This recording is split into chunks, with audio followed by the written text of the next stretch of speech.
right, Lindsay, check out this recent headline by Judicial Watch. I actually couldn't believe it when I read this. It says State Department's records show U.S. Embassy in Ukraine monitored Sean Hannity, Laura Ingraham, Donald Trump Jr., Rudy Giuliani, journalists, and other U.S. citizens in potential violation of federal law. Now, according to Judicial Watch President Tom Fitton, the documents confirm officials at the embassy seem to set up an enemies list to monitor those inside President Trump's circle heading up into the last election. And guess what? One of the people targeted, according to the findings, is former White House advisor Sebastian Gorka. Sebastian Gorka and Tom Fitton join us now. Gentlemen, welcome to the show. Hello. Tom, I want to start with you first. Tom, I literally thought that this could be like an Onion headline. What the heck is going on that a U.S. embassy is monitoring U.S. citizens? Well, they're not allowed to be doing it, and Right. they were worried, and they track these influencers, as they were calling them, including the president's son and Seb, and the president's lawyer Rudy Giuliani, a whole host of Fox News hosts and journalists like John Solomon and Sarah Carter. They were tracking their Twitter posts and social media posts about specific issues, about Biden and Burisma, about Ambassador Yovanovitch, who, of course, was there at the time, who was the Obama holdover that later was recalled by President Trump, and Biden and Soros and Burisma, all of which were involved, all of whom were involved in one way or another in causing issues in Ukraine and here at home. So they were very nervous about this. I think it was in March of 2019, and they were doing so much work they needed help from the State Department in Washington, D.C., and the response to the State Department official was, you can't do this. It's a violation of the Privacy Act. You want to look at someone's Twitter feed, that's fine, but to start creating files and reports on American citizens, that's not what the law allows. Yeah. It's frankly not clear that they stopped doing it, but maybe more investigation will figure that out. Right. Certainly the Justice Department doesn't seem interested in doing anything about this criminality. Right. Seb, obviously you're probably pretty excited that you're considered a big influencer, but does it trouble you that a U.S. embassy was monitoring you and your Twitter feed? It does, Sean, because my parents as children suffered under fascism. As adults, they lived under a communist regime where there were enemy lists. My father, as a pro-democracy activist, was arrested, was tortured and imprisoned by a communist regime. I mean, look at the last 4 years. Everybody talks about Watergate, Watergate, Watergate. Well, look, we still don't know whether Nixon actually committed a crime. I'm not talking about the plumbers. I'm not talking about the burglars. But now we have knowledge. We have DOJ proof that there was an operation to illegally surveil not only the Trump campaign, but the Trump administration, and Obama knew about it. And then we find out, thanks to Tom and his great people at Judicial Watch, that there was a real enemies list, and that one of Obama's ambassadors was trying to monitor what I was doing, what the president's son was doing, which is illegal. And as you heard Tom say, they actually needed firepower from here in D.C. to help them do it. And what happened to this woman? This is the quintessence of the deep state, Sean. When after she testified, she wasn't fired. She wasn't, arraigned on felony charges. She was given a sinecure. She was given an honorary post at the Institute of Peace, that incredible glass and chrome building next to the Kennedy Center that's funded by taxpayer money. This is the insanity. We are a land of no consequences. Yeah.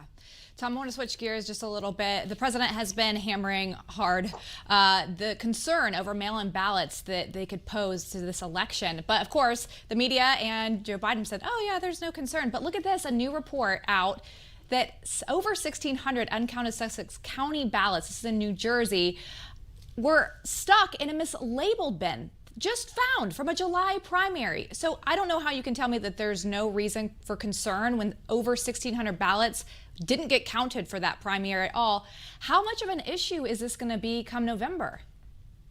Potentially could disenfranchise millions, and I don't say that lightly. And the irony here is that Democrats could be harmed even more so than Republicans in terms of having their votes lost due to relying on unreliable mail-in processes to vote. There are 51 million ballots that are going to be mailed to people who haven't asked for them, 44 million ballot applications. In 2016, a little over 300,000 ballots were thrown out, mail-in ballots were thrown out because of challenges or other issues.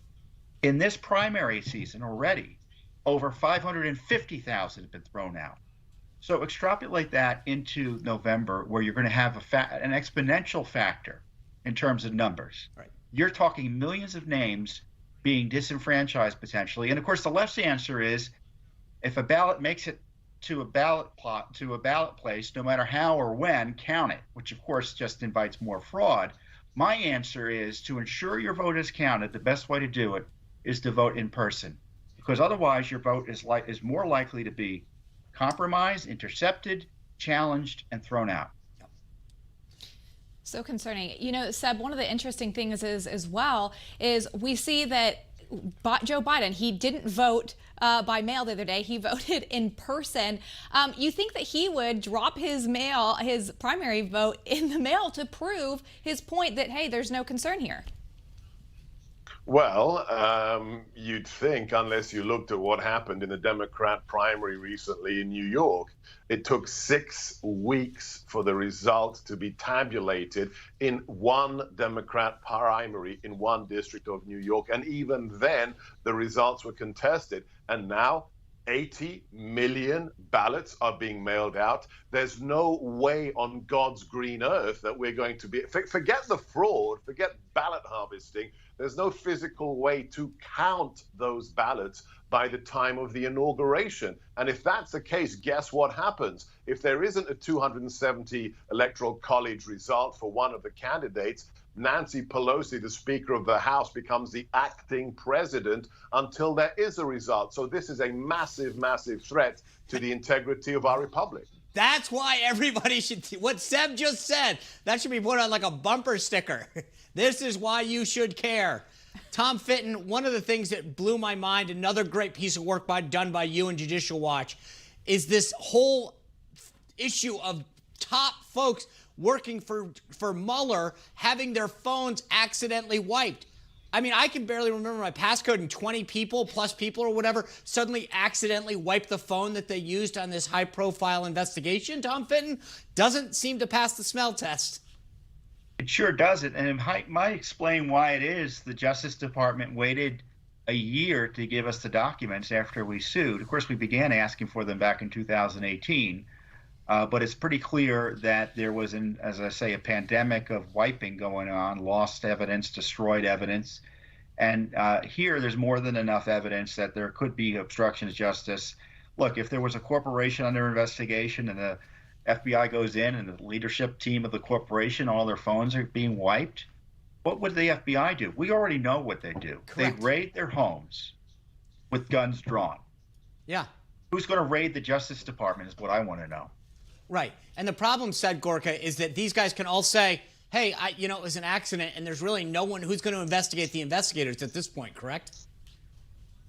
It's one thing that when Comey is the director of the FBI, when Loretta Lynch is the Attorney General and Obama's in the White House, that Hillary Clinton's laptops and BlackBerries get destroyed. The FBI destroyed their laptops in the email investigation, and Hillary bleach-bit her BlackBerries before they destroyed them. But now, hang on, Donald Trump is the president. There's a new director of the FBI, and AG Barr's the Attorney General. What is going on? We are 46 days away from the election, and we still don't have one indictment on the secret, illegal surveillance of our campaign in our White House, and it's an outrage. Absolutely.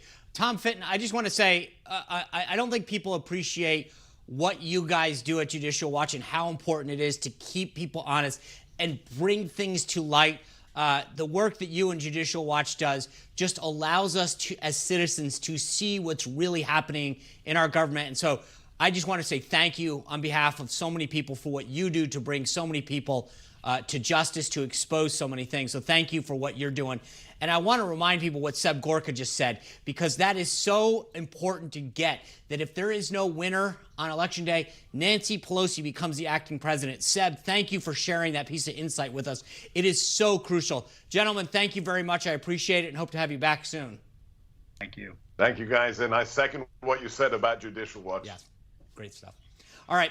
President Trump says he wants to help Americans who are financially struggling because of COVID-19 with more stimulus money. But is this the most fiscally responsible thing to be doing right now? We're going to ask Trish Regan to weigh in next.